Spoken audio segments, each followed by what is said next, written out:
Doctor Mohammad Yunus আন্তর্জাতিক যে গণমাধ্যমগুলো আছে সেখানে তিনি মাঝে মাঝে এমন এমন বক্তব্য দেন, তার এই বক্তব্যগুলো সম্পর্কে তিনি আসলে নিজেও ঠিকঠাক মতো ভেবেচিন্তে দেন কিনা পরবর্তী সময় প্রশ্ন ওঠে।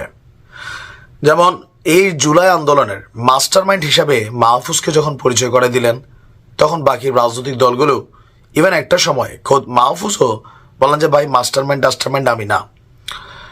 ইভেন ছাত্রদের এই রাজনৈতিক দল গঠনের প্রক্রিয়াকেও তিনি প্রশ্নবিদ্ধ করেছেন তার এক সাক্ষাৎকারের মাধ্যমে। আর এবার বাংলাদেশ ইস্যুতে বা শেখ হাসিনা ইস্যুতে আন্তর্জাতিক গণমাধ্যম গার্ডিয়ানকে এমন এক বক্তব্য দিয়েছেন, তো সেই বক্তব্যটার এগেনস্টে গেল 7 মাসে তিনি কি বাংলাদেশকে পরিবর্তন করতে পারছেন, নাকি নিজের ভাগ্য পরিবর্তন করতে পেরেছেন?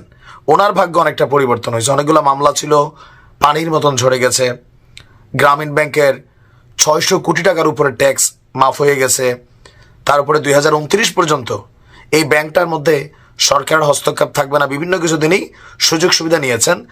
একটা রাষ্ট্রের প্রধান হিসাবে তিনি যখন এতগুলো সুযোগ সুবিধা পাইলেন, দেশের জনগণের জন্য গত 7 মাসে তিনি কি নিশ্চিত করলেন? দ্রব্যমূল্যের ঊর্ধ্বগতি, ধর্ষণ চলছে, বিচারহীনতার সংস্কৃতি, মব জাস্টিসের সংস্কৃতি। আর যেখানেই তিনি ব্যর্থ হন সেখানে তিনি দায় চাপান যে আওয়ামীরা করতেছে। এগুলা মানুষের মুখে মুখে কথা। ইভেন বিএনপি বলতেছে দায়িত্ব চালাইতে না পারলে ছাইরা দেন, আপনি ছাইরা দেন, কিন্তু তিনি ছাড়বেন না, এখন নির্বাচন দিবেন। আচ্ছা যাই হোক, ঘটনার প্রেক্ষাপট হচ্ছে যে 5ই আগস্টের আগে বাংলাদেশের পরিস্থিতি ছিল ফিলিস্তিনের গাজার মতন। Is it?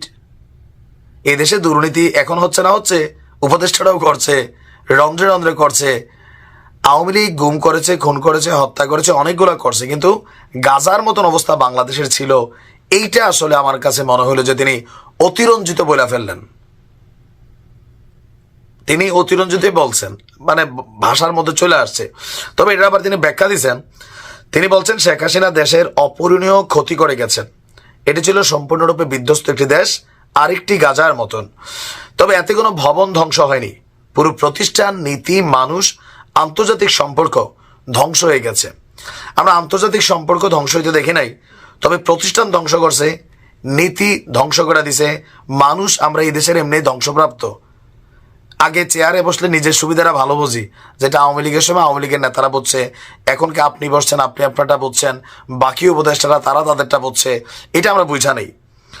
ডক্টর ইউনূস কথা বলেছেন শেখ হাসিনার শাসনামল নিয়ে, যে হাসিনার শাসনামলে কোনো সরকার ছিল না, আপনার সরকার প্রধানের যে কোনো আদেশেই তখন সম্পন্ন করা হতো। এটা সত্য।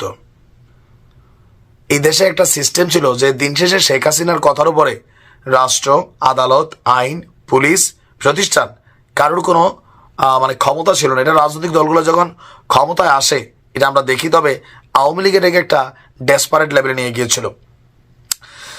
তো যদি কেউ সমস্যা করত তাকে উধাও করে দাও, এটা তিনি করতেন, এটাও সত্য। আচ্ছা, নির্বাচন করতে চান, তারাই নিশ্চিত করত আপনি যেন সেই আসনে জয়ী হন।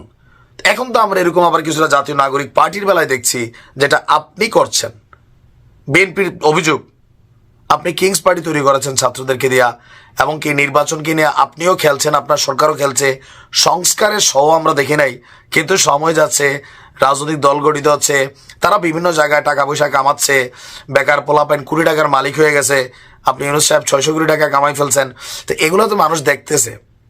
দেখেন, আপনি বলছেন আপনারা মন খুলে সমালোচনা করেন, আমরা করতেছি।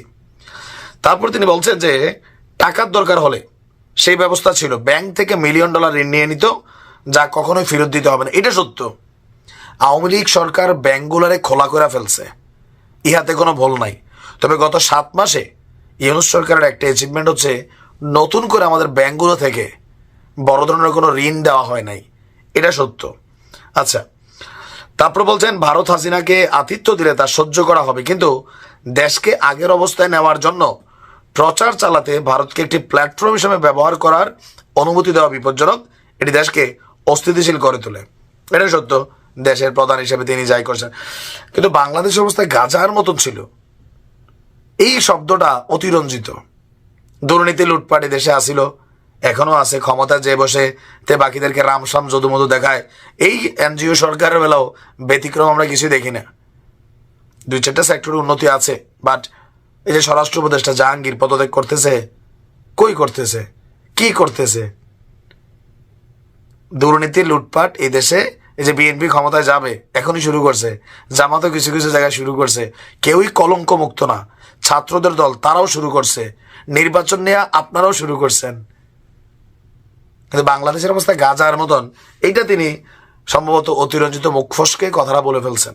এটা শেখ হাসিনা দুর্নীতি করছেন, আওয়ামী লীগ দুর্নীতি করছে, গুম করছে, খুন করছে, হত্যা করছে, অপরাজনীতি করছে, নির্বাচন পিছাইছে। এই দোষগুলার কিছু কিছু জিনিস তো এখন এই সরকারের উপরে পড়া হচ্ছে। কিছু কিছু পড়তেছে না, পড়তেছে। ক্ষমতা আরো দীর্ঘদিন থাকলে এগুলা পড়া শুরু হবে। তবে যে নির্বাচন নিয়ে এত কিছু হইল, সেই নির্বাচনের কি আয়োজন হচ্ছে এটা জরুরি। ভালো থাকুন। ডক্টর মোহাম্মদ ইউনূস বিভিন্ন সময় বিভিন্ন কথা বলেন, কিছু কিছু কথা হয়তো মুখ ফসকে বইলা ফেলেন। বয়স হয়েছে, এই বয়সে আমাদের বাপ চাচারা কথাই তো চিনে না মানুষ ঠিক মতো, তিনি রাষ্ট্র চালাচ্ছেন। ভালো থাকুন।